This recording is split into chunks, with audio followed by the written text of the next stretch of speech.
Tonight, from using motorhomes for medical clinics to bringing back masks in healthcare centers, it seems as though everyone is getting sick. Everyone's had a bout of something. 1 in 19 people infected in Canada. We'll be able to do, things like blood work, mental health counseling in one area of the RV. You're completely set up to fail. When you're outside and hopping from couch to couch, it's depressing. Depressing and difficult to find support. This man says he's constantly forced to choose between shelter and sobriety. We couldn't connect to internet. Even though there was internet showing, it was password protected. It's a long, lonely road, especially without Wi-Fi. Why this commuter says connectivity on the Trans-Labrador Highway is a must. This is CBC Here and Now.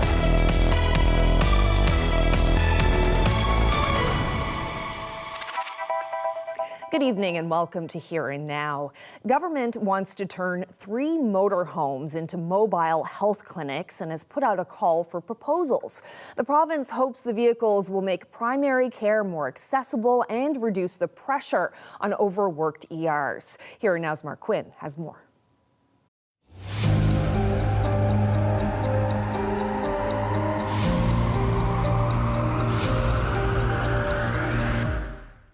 Yeah, so we're pretty eager to get going. The RFP actually closes today. There's a wide range of vehicles from transport trucks to large RVs that are being used for mobile clinics in other jurisdictions. What we'll get will probably be something like this one in Montreal. Smaller RV. It's not something that will be towed by a truck. You'll be able to drive it. We are looking for a unit that has capability to have multiple compartments. So we'll be able to do things like blood work, mental health counseling in one area of the RV, and we'll have an exam table in the other. The motorhomes will be staffed with primary care physicians, nurse practitioners, and nurses who will provide a wide range of care. The intent of the units is really to be able to respond to the needs of the community, so going to places where access to primary health care is limited.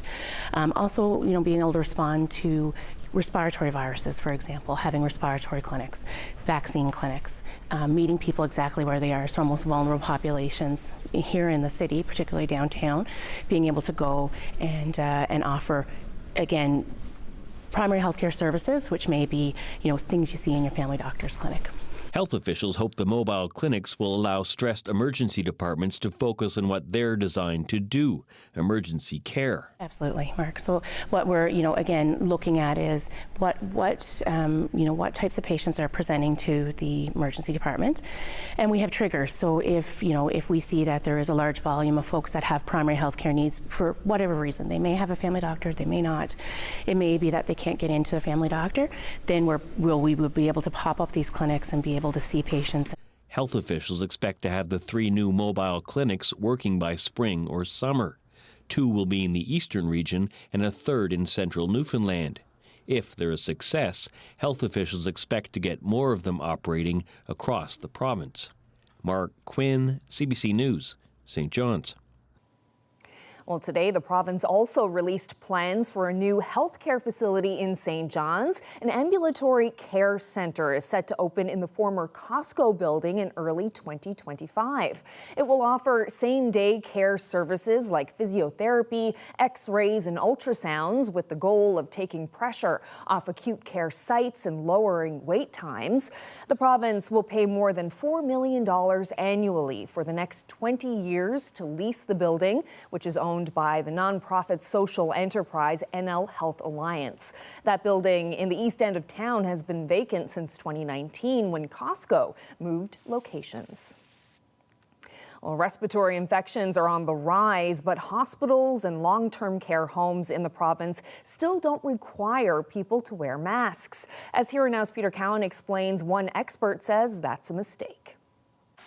The only time you need to wear a mask in a hospital is if you have symptoms of a respiratory infection. Otherwise, for staff and visitors and patients, it's encouraged but not required. That's despite COVID and flu cases being high right now. One expert who's tracking it all says right now about 1 in 20 people are infected with COVID-19. I think that it is probably a good idea at this point to require mask wearing in the province, as is being done in most other provinces in some form or another. Only Saskatchewan has a similar optional masking policy. Every other province has more strict requirements. In Nova Scotia, everyone entering a health facility has to wear a mask. In PEI, staff have to wear them. In New Brunswick, it's required for staff and visitors.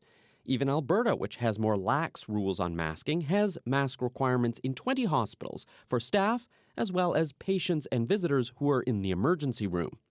CBC asked the Provincial Health Authority why similar stipulations aren't required here. In a statement, it said masks continue to be available at healthcare facilities. Individuals who would like to continue to wear a mask are encouraged to do so. It may reevaluate masking in healthcare facilities and settings if it is deemed necessary based on situational changes. But Tara Moriarty says the situation now should require it. We're seeing seasonal highs, so it would be a great idea for hospitals to start requiring mask wearing. It doesn't have to be forever, but this is a good time to do it.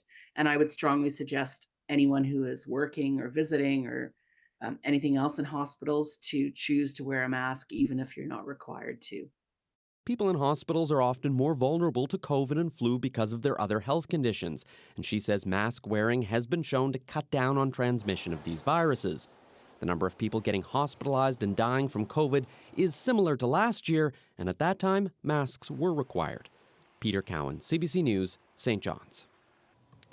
Well, you heard it there from the expert, and the numbers don't lie. Sickness is on the rise. Our Heather Gillis headed to the Avalon Mall to ask shoppers how they and their families are faring during the cold and flu season.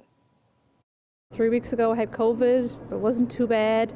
And actually my son is only now getting over what we think is the flu, and he ended up to emergency, and he was sick for 10 days. Oh my, that sucks. Still got a cough, and it's 10 days later. Everyone's had a bout of something before Christmas, during Christmas, and after Christmas. Yeah. We went through everything. COVID, cold, we got the injection, and I got this time the cold. But this was a coughing cold, very difficult. And then I found out all my neighbors got the same thing. So it must be a virus around here. Seems to be influenza this year. But I feel like a lot of people, my friends, are having cold and they're like missing out on the classes. Yeah. So yeah, that's a really big problem. I wasn't to a doctor, but yeah, I had a touch of the flu. First time in 3 or 4 years.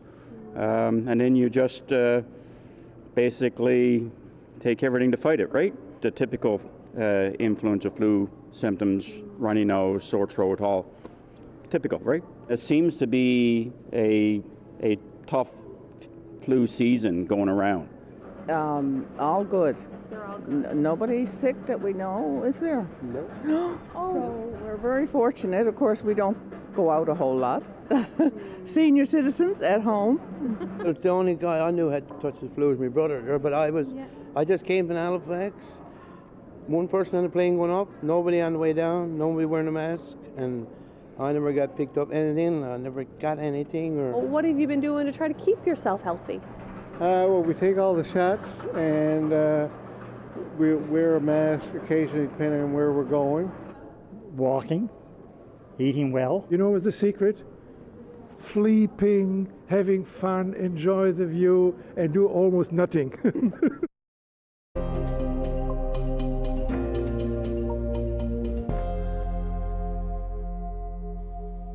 A St. John's man is trying to get sober, but says being homeless is standing in the way. Davy Short is waiting to get into a rehab center, but has been told he can't go until he gets a permanent address. And as Here and Now's Ryan Cook reports, sobriety means he also risks losing a spot in a shelter. Yeah, I know. Davy Short is afraid he's going to die, either from the alcohol or the outdoors. He's been panhandling to bide his time and feed his addiction as he waits to get into rehab. But that plan is now in jeopardy. He's been told he can't get in without a fixed address. I'm trying to better my life, man. That's all I'm on to. And when you're outside and hopping from couch to couch, like, it's depressing. It is depressing, and it's getting to me right now because it's not. I'm about to break down right now because it's not right. Short was one of the first people to move into the tent encampment outside Confederation Building. He was moved into a shelter after his tent was destroyed by a storm. He stayed there for 2 months, but went to the Newfoundland and Labrador housing office when his drinking became too much. Leah Mallory, who's been volunteering to help him, remembers that meeting well. He was, pleading with them, I need my own place. I'm an alcoholic. I need help. I need to go into rehab. I need help for myself. I turned to him and said, do you want me to take you to detox? And the woman there said, no, you go to detox, you lose your spot. Short went to detox for 6 days and was homeless again when he got out. A spokesperson for housing says they try to work with people to get them into their preferred shelters, but that's not always possible. When a person leaves a shelter for any reason, their bed is given to someone else who needs it. So you're taking a man that's trying to save himself and putting him back on the street. Well, we know what's going to happen then. He's going to relapse. So he's stuck in this cycle of homelessness and trying to help himself. We first met Davey the day he got out of detox. By that point, he'd already relapsed. I'm tired of living this way, man. Living outside. Homelessness is bad here in St. John's. I know it. The day after we first spoke, Short found out he couldn't get into rehab without a fixed address. Now, NL Health Services says they'll work with people to connect them with the supports they need to get a housing plan in place before they go to rehab. But Short says he's been trying to do that for months to no avail. He says he feels scared and he doesn't know where to turn. I just want to get straight. I want to have a normal life, wherever life is normal, but I want to get off the booze, and I've been trying my heart and soul to do it. Ryan Cook, CBC News, St. John's.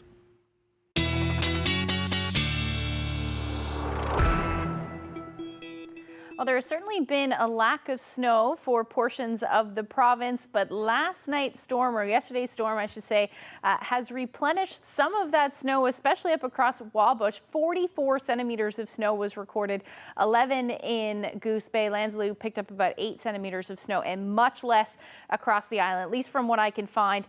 Deer Lake picked up about 4 centimeters of snow, and Gander 6 centimeters. Now, the other thing, the winds were whipping last night. The Rec House area topped out at 156 kilometers per hour.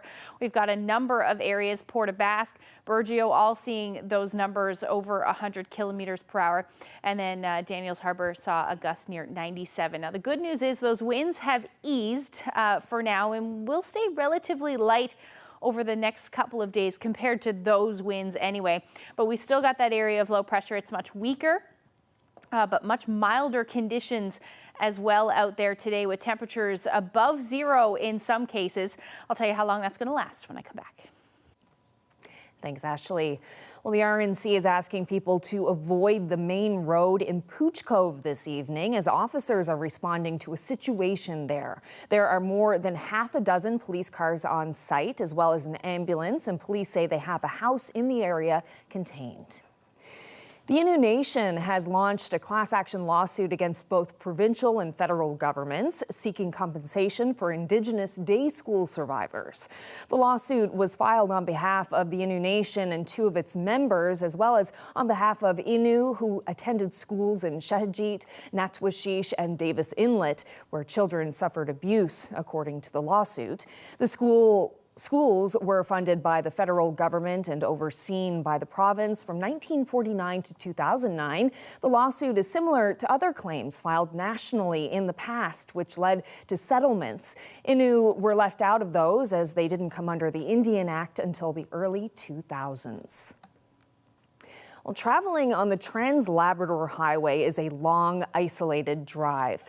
2 public Wi-Fi spots along the stretch are supposed to ensure drivers have a point of connection. But as Here and Now's Heidi Adder reports, network access has been difficult for some time now.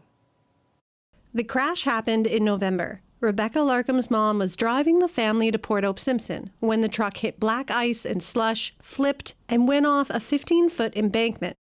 Luckily, no one was hurt, and someone passing by was able to drive them to the nearby Crooks Lake Highway Depot, about 150 kilometers south of Goose Bay. That's where she wanted to tell the rest of her family what had happened, but there was a problem. What was supposed to be public Wi-Fi was blocked. We couldn't connect to internet. Even though there was internet showing, it was password protected. The Wi-Fi system at the depot used to be public to help people if they need it on the Trans-Labrador Highway. For at least a year, that system has been password protected. Not much help to people in a situation like Rebecca Larkham. I really do hate traveling the highway, especially with my daughter. It's a pain to go 400 kilometers with absolutely no way to check in with anybody. There has to be more to be offered than what it currently is, because had something been wrong, our story would definitely have a different ending. 2 hours into waiting at the junction, highway workers returned for lunch, and one gave Rebecca the Wi-Fi password. And thankfully nobody was injured, because 2 hours at that point, what damages could have been done could have been a lot worse. The province refused an interview on the Wi-Fi issues. Despite Larkham's experience, the Department of Transportation claims the public Wi-Fi is not password protected, but they admit there is an issue and promise to resolve it in the coming weeks. Heidi Adder, CBC News, Happy Valley, Goose Bay. Well, a school bus in Buren went off the road today after it was struck by an SUV. It happened in St. Lawrence around 11:30. Morning traffic was brought to a halt when a vehicle collided with a bus along Route 220. Now, according to the RCMP, there were no students aboard at the time. Both drivers sustained minor injuries. And police in the province responded to 2 hit-and-run incidents yesterday evening. Police say a woman was struck down while on a crosswalk in Grand Falls, Windsor shortly after 6:30.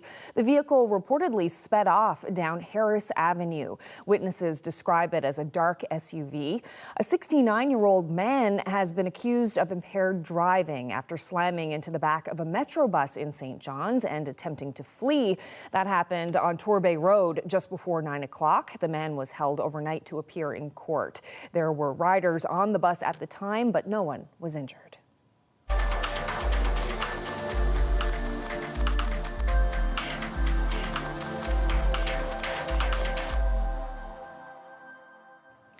An update tonight on a CBC Investigates story we brought you last fall.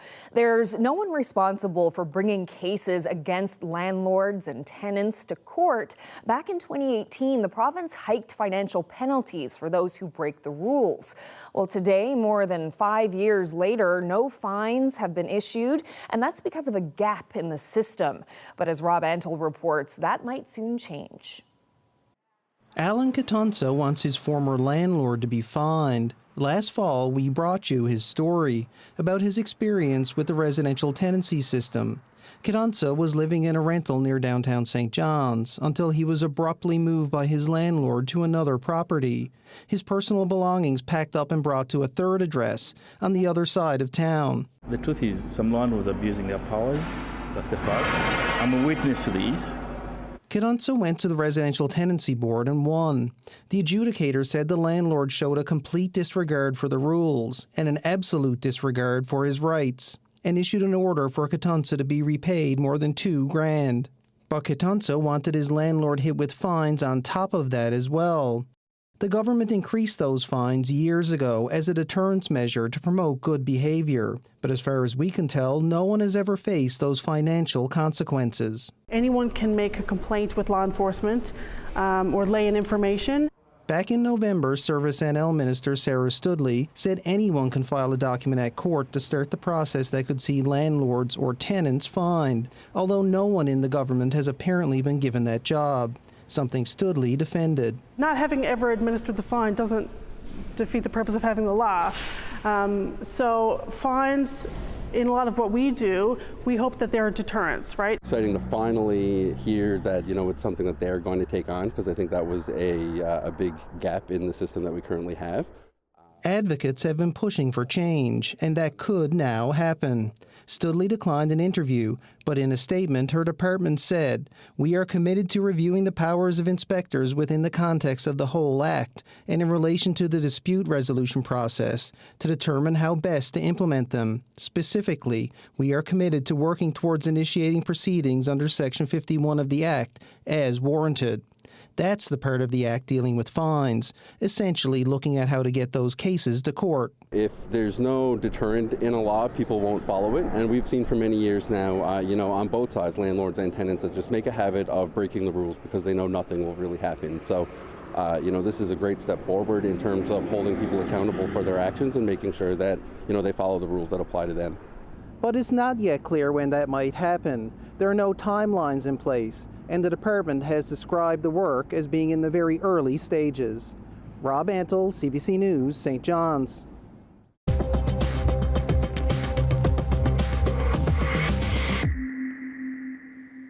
The PC Party officially kicked off its by-election campaign for Conception Bay East Bell Island last night. Candidate Tina Neary spoke to supporters at an event in Portugal Cove. Neary, a Portugal Cove St. Philip's town councillor, addressed the needs of the district, like a healthcare clinic for her community and a high school in Paradise.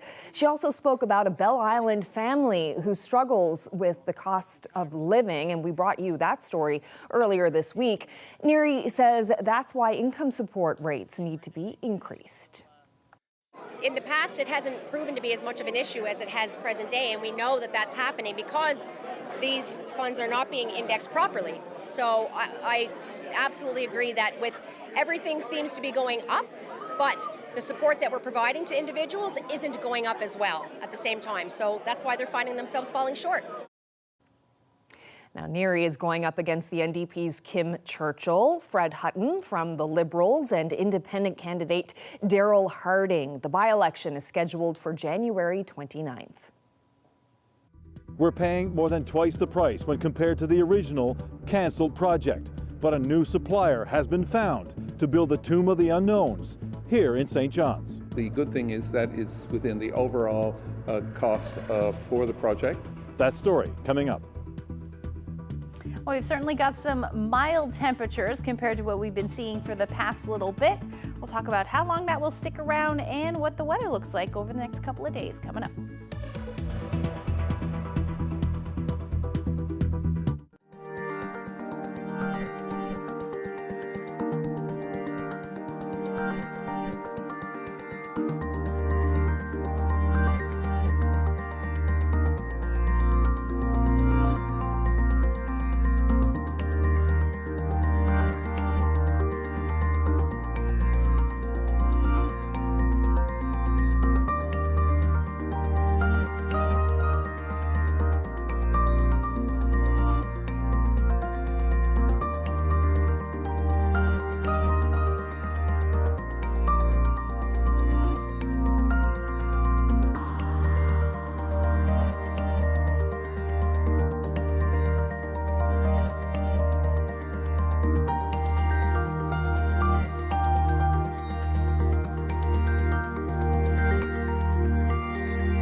Well, it was a bit of a sloppy day out there, Ashley, with all the snow on the ground and some drizzle coming down, but at least it's warmer than it has been.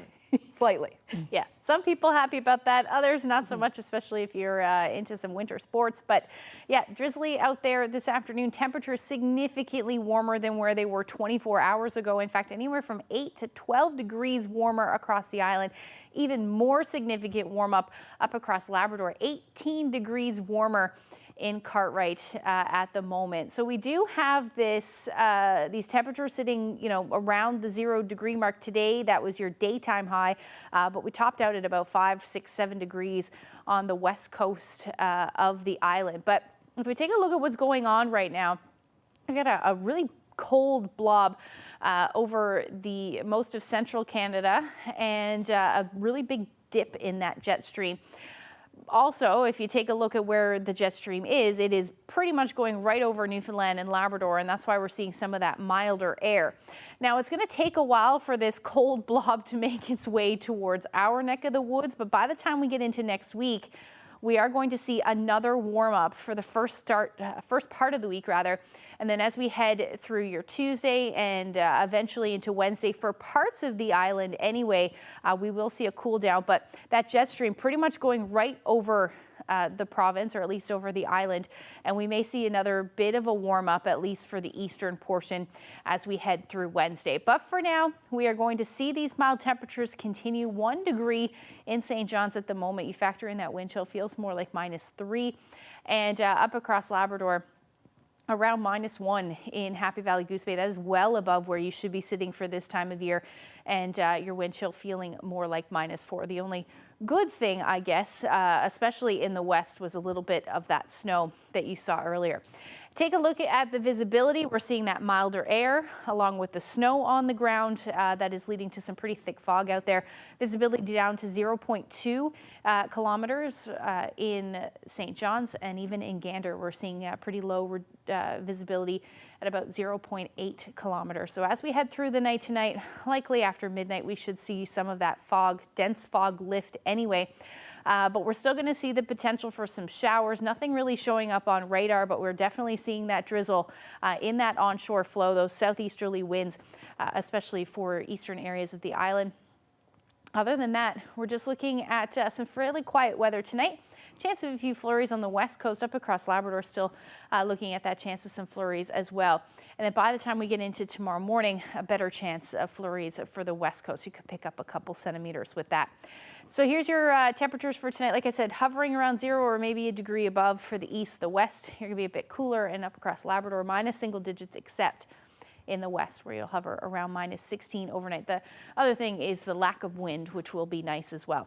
So other than the chance of some light snow or flurries on the west coast tomorrow, there's really not a whole lot to talk about across the island. We're still going to stay in that southerly flow, though, which means those temperatures are going to stay mild for most of us.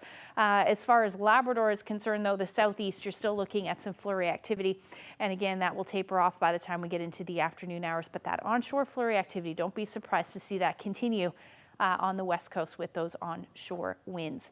Your temperatures tomorrow, like I said, eastern half, 2, 3, 4 degrees through the day. Southerly winds anywhere from 15 to 20 kilometers per hour, rather.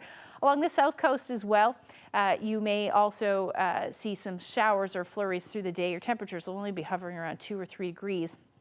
And you may even see a few peaks of sun in the mix.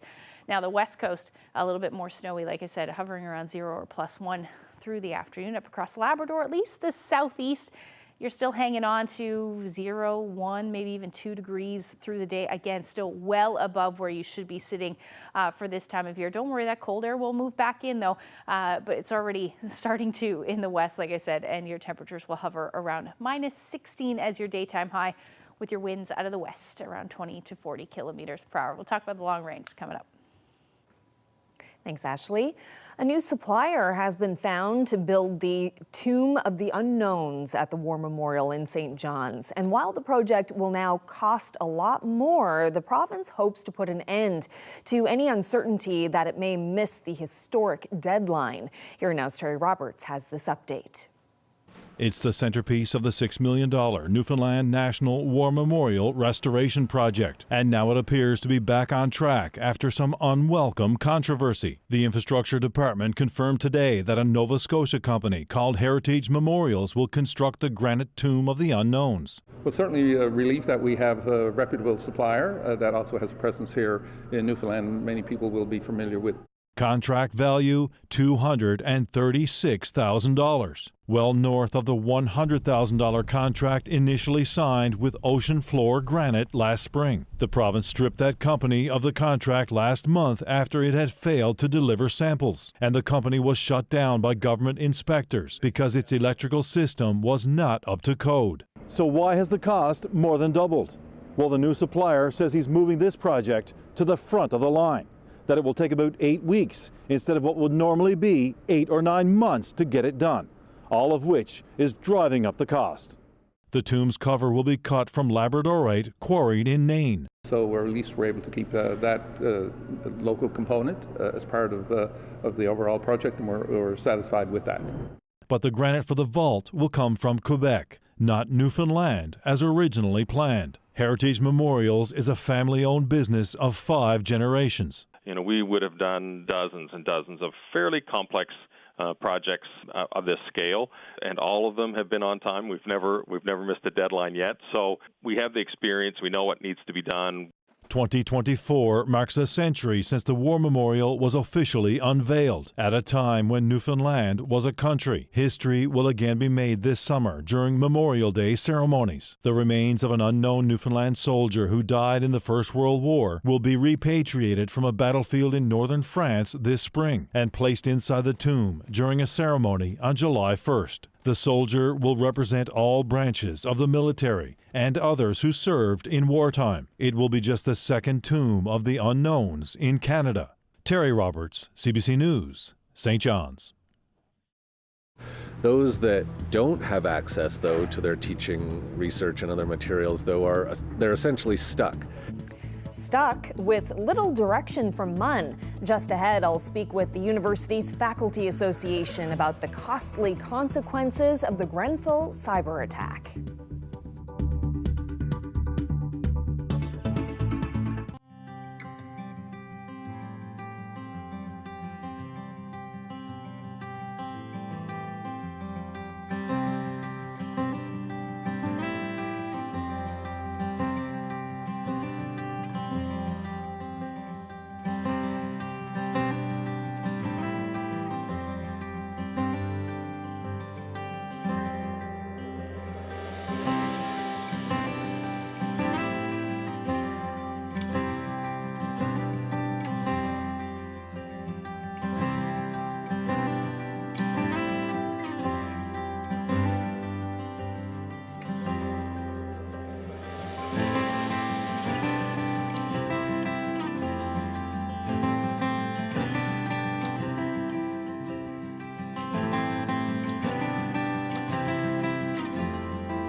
MUN's Faculty Association wants answers from the president of the university. It has a lot of questions about the recent cyber attack on the Grenfell campus in Corner Brook. I spoke with MUNFA President Josh Leposki in St. John's this afternoon. MUNFA doesn't have any more information than what has already been released in public. So basically what that means is we have no details about what caused it and what kinds of information may have been compromised. And that, of course, could include everything from, teaching and research materials, intellectual property, to very personal information, faculty IDs and student IDs, this kind of thing. We have no idea about what kind of information has been compromised, so we are seeking information around that. We're also wanting to see if the administration is willing to commit to changes in some of the prescribed timelines for things like promotion and tenure. Many faculty have put all of their teaching or research and promotion material online in server space that they no longer have access to. And so as I say, there are deadlines that are prescribed under the collective agreement that it's not clear whether people in those situations will be able to meet those deadlines. And what kind of effects are faculty members noticing so far with this? There was a slight delay in classes resuming, but everyone's back now. Yeah, it's a real sort of patchwork because some people do have access to their teaching research materials, either just because they have their own, let's call it off-site storage situation. Others do not. So there's really not a, sort of singular experience that different faculty are having. Those that don't have access, though, to their teaching research and other materials, though, they're essentially stuck. And one of the questions that we've had for administration but haven't had answered yet is, things like whether faculty who end up having to cancel sections of courses altogether because all their material is either online or just simply dependent on IT infrastructure, think of computer science, think of digital art, etc., that they won't end up owing teaching that they weren't able to complete because of this cybersecurity incident. Now, this cyber attack happened on the Grenfell campus, but some of the effects do extend to St. John's. What have faculty members noticed so far? Yeah, it does seem that there have been some faculty on the St. John's campus affected, largely because, like their colleagues at Grenfell, they've also stored data on these servers that mostly, it seems, Grenfell faculty don't have access to, but indeed some St. John's faculty as well don't have access to. So similar kinds of effects. It can be relatively minor to very, very disruptive depending on what information and how much has been stored on these servers that people don't have access to.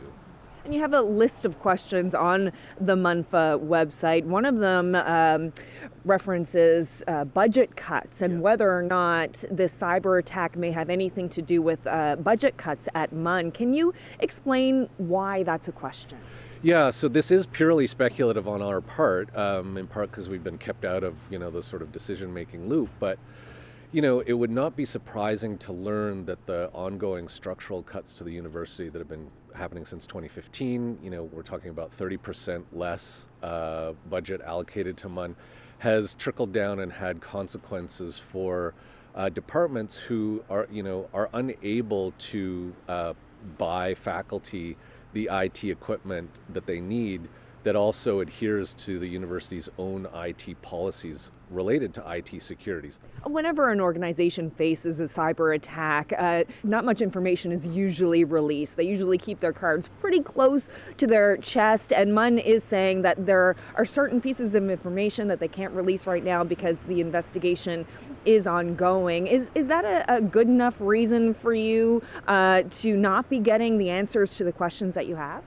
Yeah, I mean, this is a tricky question. It's sort of, what we don't know. And it's, it's understandable that there could be information that if it were released publicly would harm, an investigation in a legal sense.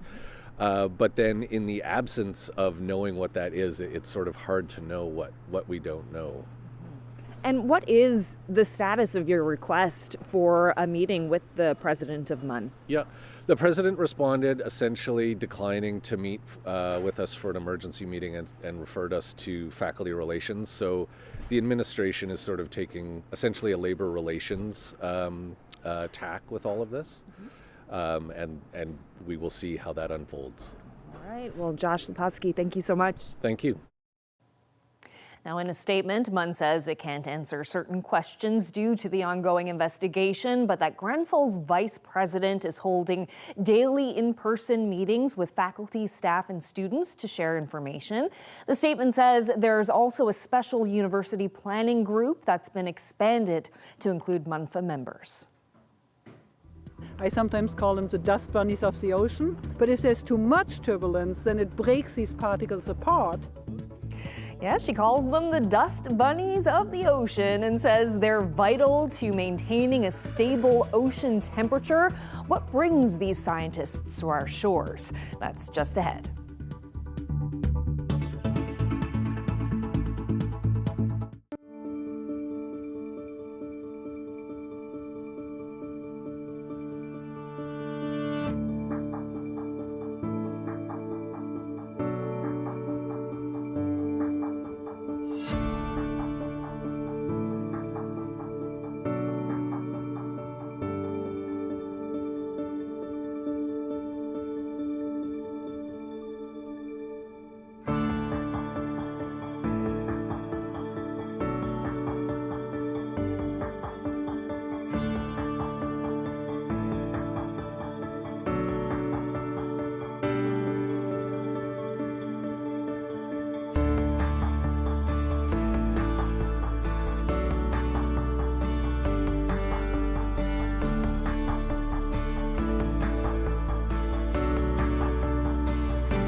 You're about to meet two scientists who are studying something called a biological carbon pump. It has to do with the ocean, which is why we're right next to it. This is Professor Brian Ward. Professor Ward, what is this biological pump? The biological carbon pump is essentially the process by which carbon gets removed from the surface ocean. And that's done by the mechanism of photosynthesis, which is carried out by phytoplankton, which are essentially microscopic plants that grow in the ocean surface. Professor Passow from Memorial University, when you're working with Professor Ward here, what's important about the collaboration and what you're trying to find out? So as Brian just mentioned, the CO2 comes from the atmosphere into the ocean, being picked up by the phytoplankton doing photosynthesis, and then some of the phytoplankton and other critters that eat the phytoplankton sinks to the deep ocean, transporting this carbon to depths. And that is what is really essentially my field and my interest, this transport pathway from the surface ocean to the deep ocean. The big picture of the research, though, because it seems to me that this is a very significant pump in terms of the amount of carbon that it absorbs. What's important about what it is you're trying to study and get at, Professor Passow? So this biological carbon pump has taken up about 25, maybe even a third of all the anthropogenic carbon released since the Industrial Revolution. So it does have a big effect on the CO2 concentrations in the atmosphere, and without its action, CO2 concentrations would be much higher. So to understand how it functions, how this ecosystem service, what it provides us exactly, and how it will change as the ocean changes is really essential if we want to try to mediate and adapt to climate change. Professor Ward, you've invented a gadget. I'm going to horribly oversimplify it, calling it a gadget, but what is this instrument that you use? So it's called the Air Sea Interaction Profiler. It was initially funded almost 20 years ago, so it's been in development since then. We take the instrument, we put it over the side of the ship. It's completely autonomous. It profiles to, down to whatever depth we want within the upper 100 meters of the ocean. And then it comes up under its own buoyancy. So it's constantly going up and down. We typically program it to do 2 or 3 profiles per hour. When we go out to look for them, all we need to know is where the seagulls are, and then we can find it. Now, we do track it with a satellite, otherwise it would be trying to find a needle in a haystack. But once we get close to it, when we're up on the bridge and we know it's close by, we can usually capture where it is using just by looking where the seagulls are. You're taking a look at things happening further down. Yes, but they start at the surface. So this sinking, this transport process is mostly mediated by what we call marine snow. Those are aggregates of little particles sticking together. I sometimes call them the dust bunnies of the ocean. And this marine snow can only form if the individual particles really meet each other and stick together, so it needs a certain amount of turbulence. But if there's too much turbulence, then it breaks these particles apart.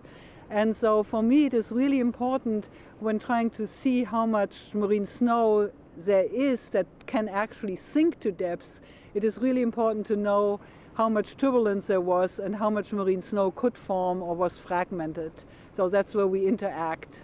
One final question for you both. Clearly, what you're looking at is relevant to climate change. Why is studying this important for our understanding of what's happening with the ocean and the world temperature? So the biological carbon pumps is this series of processes which move carbon from the surface ocean to the deep ocean, picks up a lot of the carbon. So it's a really important component of the global carbon cycle.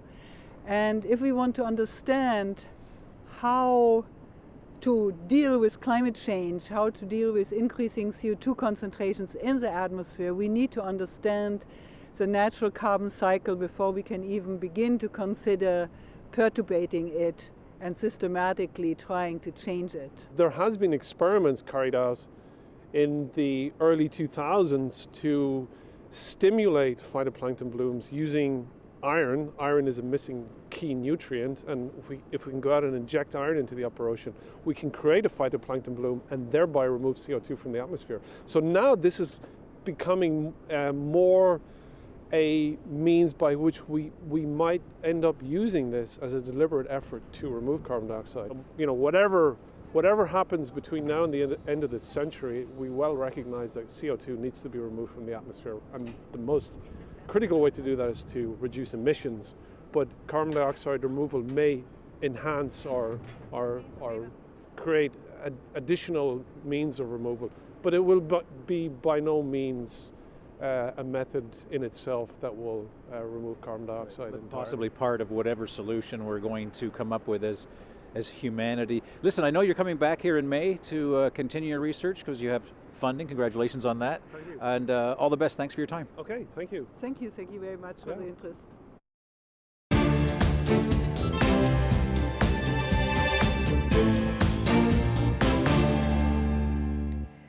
Closing arguments were delivered today in Donald Trump's civil fraud trial. He's accused of overvaluing his assets. Trump calls it persecution and repeated that today. It's really it's a witch hunt in the truest sense of the word. It's election interference. Trump made several declarations against the case today, once in court.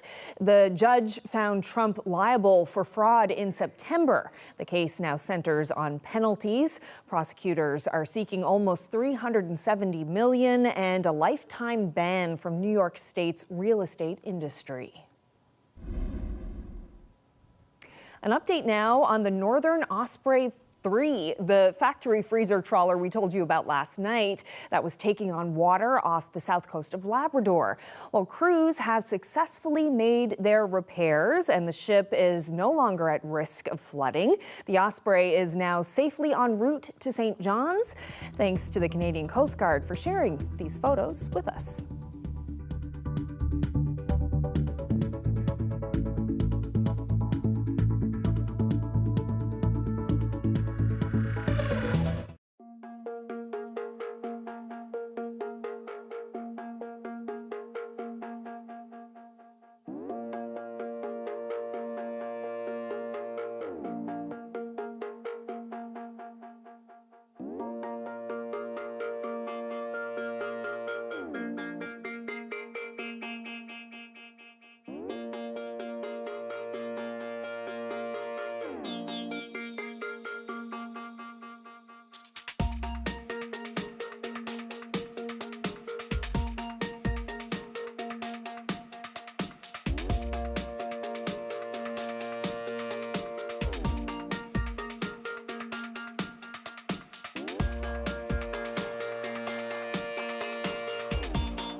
All right, so look at the long range. It's Thursday, so that means we get to look ahead to the weekend weather. So how's it looking? We do. It's not looking too bad, actually, especially after a little bit of an eventful week this week.